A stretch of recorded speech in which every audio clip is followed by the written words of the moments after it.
Hello friends, welcome to SSC coaching centre. दोस्तों, गणित का बहुत ही धमाकेदार क्लास लेकर के आए हैं, तो पूरा वीडियो देखिएगा। प्रश्न स्क्रीन पर लिखा हुआ है, आपने प्रश्न को अभी तक पढ़ा होगा, आप खुद समझ गए होंगे कि प्रश्न कितना इंपॉर्टेंट है, कितना महत्वपूर्ण प्रश्न है। ठीक है दोस्तों, पूरा वीडियो देखिएगा। तो चलिए स्टार्ट करते हैं। पहला प्रश्न है, ए और बी की वर्तमान आयु का योग 22 वर्ष है। दो व्यक्ति हैं ए और बी। ठीक है, दोनों व्यक्ति हैं ए और बी। ठीक है, दोनों की वर्तमान आयु का योग 22 वर्ष है। क्या योग? दोनों का योग, योग का मतलब प्लस कर लेंगे। दोनों का योग कितना भाई? ए और बी का 22 वर्ष है। दोनों की आयु का योग 22 वर्ष है।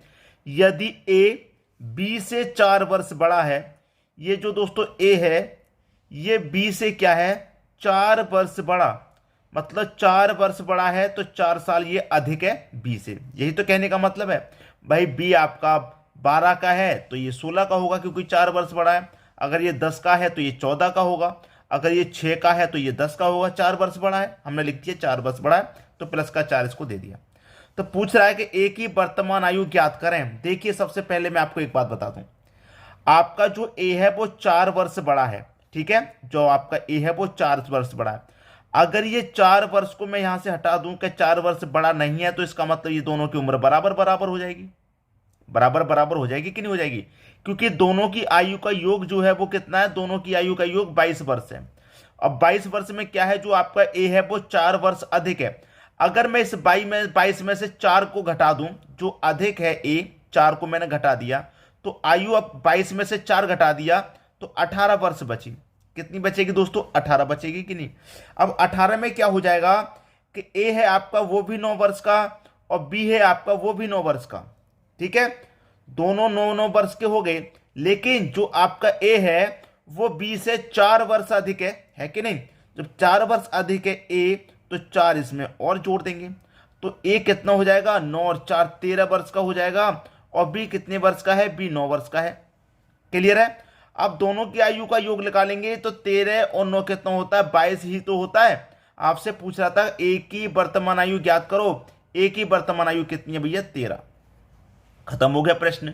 करने का तरीका मैं आपको बता रहा हूं। आपसे जब कह दिया कि जो ए है वो बी से 4 वर्ष बड़ा है, तो हमने बी से 4 वर्ष बड़ा ए कर दिया।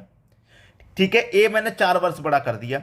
लेकिन मेरे पास जो टोटल योग है 22 वर्ष का, उसमें से मैं जो अधिक है ए की आयु, मैं 4 को घटा दूंगा। जब 4 को मैंने घटा दिया, 18 बचा। अब 18 को क्या हुआ, मैं दोनों में डिवाइड कर दूंगा, आधा आधा, आधा आधा डिवाइड कर दूंगा। फिर उसके बाद क्या करूंगा, ए 4 वर्ष बड़ा है तो उसमें 4 जोड़ दूंगा। अब देखिए, बी आपका 9 का है, ए 13 का है, तो बी से 4 वर्ष बड़ा है कि नहीं? बिल्कुल बड़ा दिखाई दे रहा है यहां पर भाई। 9 से 4 अधिक है ये। तो सबकी समझ में प्रश्न अच्छे से आ गया होगा। ए कितनी, ए की वर्तमान आयु क्या है? 13 वर्ष है। सी ऑप्शन आपके प्रश्न का सही जवाब है। ठीक है, अब देखेंगे अगला प्रश्न। अगला प्रश्न है, एक्स से चिन्हित लुप्त मान ज्ञात कीजिए। यह प्रश्न एनटीपीसी 2016 में पूछा गया था। प्रश्न है एक्स प्रतिशत ऑफ 40 इक्वल टू 1.20। यह आपका प्रश्न है। सबसे पहली बात, आपके पास एक्स का मान निकालना है। प्रतिशत का मतलब आप सभी जानते हैं क्या होता है? बटे में 100। जो लोग मेरी वीडियो देखते हैं उनको मैं बार बार यही बताता हूं कि प्रतिशत का मतलब बटे में 100 होता है। ऑफ का मतलब क्या होता है दोस्तों? का मतलब गुना। जो लोग बोर्ड मास पढ़े हैं, बोर्ड मास के अकॉर्डिंग क्वेश्चन को सॉल्व करते हैं, उनको पता है कि ऑफ का मतलब का होता है और का मतलब गुना होता है। 40 बराबर कितना? 1.020। ठीक है, अब यहां से मैं दशमलव को भी तो हटाऊंगा। जब दशमलव को हटाऊंगा तो दशमलव के स्थान पे 1 आ जाएगा, और दशमलव का जितनी संख्या होती है उतने जीरो। 1 2 दो संख्या है ना दशमलव का, तो 2 जीरो आ जाएंगे। अब ये दशमलव हट गया तो 120 हो गया ऊपर, बटे में 100 हो गया। ठीक है, कटा लो भैया, प्रश्न को सॉल्व कर लीजिए। देखिए, सीधा सीधा 100 से 100 ये कट जाएगा। बराबर में है तो बराबर में नीचे नीचे कट जाता है, ऊपर ऊपर कट जाता है। ठीक है, ये कट गया आपका। बचा कितना आपके पास? x गुने 40 बराबर 120। भाई दशमलव तो हट गया था, 120 बचा। अब मैंने क्या बताया, बराबर में कट जाता है तो बराबर में कटा लीजिए। 40 से 120 और कट जाएगा दोस्तों 3 बार में, तो x का मान कितना आ रहा है? x का मान 3 आ रहा है। ये आपके प्रश्न का बिल्कुल सही जवाब है। 3 दे रखा पहले ही ऑप्शन में। एनटीपीसी 2016 का पूछा गया प्रश्न। बताइए, क्या आपसे अगर ये प्रश्न पूछा जाए अभी 2023 में तो आप कर नहीं पाएंगे? कर देंगे बिल्कुल भी। अब देखेंगे अगला प्रश्न। अगला प्रश्न है, एक टीम 45 खेल जीतती है जो खेले गए खेलों का 60% था। ठीक है, टीम ने कितने खेल खेले? ये प्रश्न भी एनटीपीसी 2016 का पूछा गया है। एनटीपीसी 2016 का है ये प्रश्न भी, यहां पर लिखा नहीं है, मैं लिख देता हूं। एनटीपीसी 2016 का है ये प्रश्न भी। ठीक है, अब आप खुद देख लीजिए कितना इंपॉर्टेंट प्रश्न होगा। एक टीम ने 45 खेल जीते जो खेले गए खेलों का 60% था। कितना था भैया? 60% था। और मैच कितने खेले? 45 खेले। ठीक है भाई, 60% मतलब जो हमने 45 खेल खेले हैं जितने से जीते गए खेलों का 60% था। अब 60% की वैल्यू 45 है तो 1% की वैल्यू क्या होगी दोस्तों? 1% का निकाल लो, 45 बट्टे में 60 हो जाएगा। 15 त्रिक का 45, 15 चौके 60, 3/4 आ गई। 1% की वैल्यू 3/4। आपको क्या निकालनी है? टीम ने कितने खेल खेले, मतलब 100% का मान पूछ रहा है। ठीक है, यहां तो 45 खेल जीती है लेकिन टोटल खेल उसने कितने खेले, मतलब 100% का मान पूछ रहा है। 100% का मान पूछ रहा है। जब 1% का मान 3/4 तो 100% का कितना? 3/4। एक का है तो 100 का मान के लिए 100 से गुना कर देंगे एक के मान में, बस खत्म, आंसर आ गया। 4 से कटाऊंगा मैं 100 को, 25 बार में कटेगा और 25 त्रिक का कितना? 75। ये आपका आंसर हो गया 75। बी ऑप्शन बिल्कुल सही, ये आपके प्रश्न का सही आंसर हो जाएगा 75। क्लियर हुई बात? अब देखेंगे अगला प्रश्न।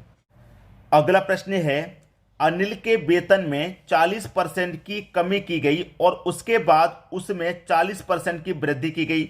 उसके वेतन में अंतिम हानि प्रतिशत ज्ञात करें। देखिए, बार बार मैंने ये बात बताई है कि यहां पर क्या है? 40% की कमी, यहां पर क्या है? 40% की वृद्धि। ये कमी है, ये वृद्धि है, ये हानि है, ये लाभ है। तो क्या होता है दोस्तों, जब हानि और लाभ या लाभ और हानि का प्रतिशत बराबर होगा तो उस प्रश्न में हमेशा हानि होगी।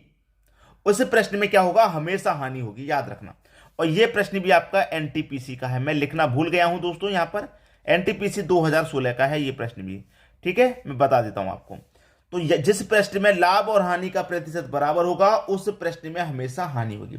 अनिल का वेतन क्या आपको पता है यहां पर कितना है? आपको नहीं पता अनिल का वेतन कितना है।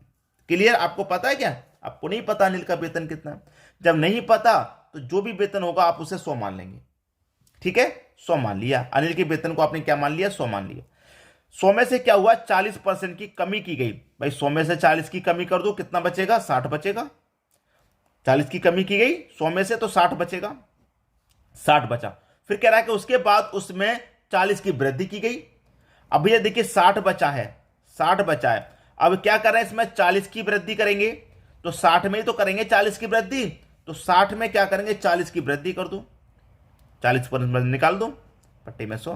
क्या करेंगे? 40% की वृद्धि करेंगे तो 40% निकाल लो भैया, 60 का कितनी वृद्धि हो रही पता चल जाएगा। 2 जीरो से आपके 2 जीरो कट जाएंगे, 6 चौके 24।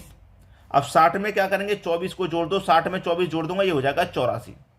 ठीक है, ये हो गया 84। हमारी राशि कितनी थी शुरुआत में? 100 रुपये थी और 100 रुपये से कहां पहुंच गई? 84 पे। तो 100 से कम है ये। कितना कम है भैया? अभी भी 16 कम है। तो उसके वेतन में हानि प्रतिशत कितना भैया? 16% का है। हानि प्रतिशत 16% का है, ये आपका सही जवाब है। बात क्लियर है? शुरुआत में 100 रुपये थी, 40 की कमी की गई, इस पर 40% की कमी करेंगे, 100 का 40% 40 ही रहता है तो 60 बचेगा। अब क्या करा है कि 40 की वृद्धि कर दो, तो 60 में मैं 40% की वृद्धि करूंगा, मतलब 24 रुपये की वृद्धि करूंगा। भाई परसेंट ही तो निकालेंगे हम, परसेंट में दे रखा है। तो मैंने 60 का 40% निकाला, 24 निकला, 24 को जोड़ दूंगा 60 में तो 84 हो गया। 100 से 84 बची हमारी राशि, मतलब अभी भी हमें 16 का नुकसान है। ठीक है, अब देखते हैं अगला प्रश्न। अगला प्रश्न है, एक आयत की लंबाई और चौड़ाई में 15% की वृद्धि तथा 10% की कमी का बदलाव किया जाए तो आयत के क्षेत्रफल में कितने प्रतिशत का बदलाव होगा? भैया सबसे पहले क्या है, उसकी लंबाई और चौड़ाई में यहां पर दे रखा आपको 15%। ये लंबाई है ना, पहले तो हम लंबाई का निकाल लें 15%। अब पर इसकी फ्रैक्शन वैल्यू से निकाल लीजिए 15% की। 15% का मतलब क्या होता है? बटे में 100 होता है। ठीक है, अब ये कटेगा पूरा पूरा, इसे मैं कटाऊंगा, देखिए इसे मैं कटाऊंगा, कितनी बार कटेगा? इसे मैं कटाऊंगा सबसे पहले तो 5 से कटेगा 3 बार और 5 से कटेगा ये 20 बार। ठीक है, 3/20। अब 3/20 का मतलब है हमारी जो लंबाई थी शुरुआत में 20 थी, 20 में 3 ऐड हो जाएगी। क्यों ऐड हो जाएगी? क्योंकि वृद्धि हो रही है, वृद्धि हो रही है इसलिए ऐड हो जाएगी। तो शुरुआत में हमारी कितनी थी लंबाई? 20 थी। अब 20 में क्या हुआ? 3 की वृद्धि हो गई तो 23 हो गई। ठीक है, फिर बाद में क्या कह रहा है? चौड़ाई की बात आ गई। चौड़ाई का हमें परसेंटेज वैल्यू दे रखी है 10%। इसकी फ्रैक्शन वैल्यू को सॉल्व करेंगे। 10% का मतलब बटे में 100, 10 से कम 10, 10 से 10 बार में कट जाएगा 1/10।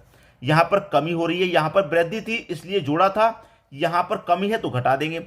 हमारी जो चौड़ाई थी 10 थी, फिर बाद में कितनी हो गई? 1 कम हो गई। शुरुआत में कितनी थी? 10 थी। बाद में क्या हो रहा? कमी हो रही है तो 10 में से 1 कम कर दूंगा, 9 बचेगी। ठीक है, इतनी बची हमारी। अब इसको सॉल्व करेंगे। देखिए 20 का मल्टीप्लाई 10 से करूंगा 200 हो जाएगा।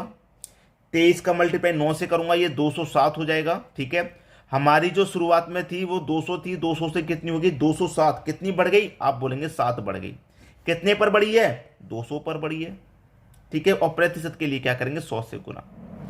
भाई 100 से कट जाएगा 200 2 बार में, और 2 से कटाएंगे 7 को 3.5 बार में। ये आपका आंसर आ गया 3.5, मतलब सी ऑप्शन आपके प्रश्न का सही जवाब है। तो आयत के क्षेत्रफल में कितने प्रतिशत का बदलाव होगा?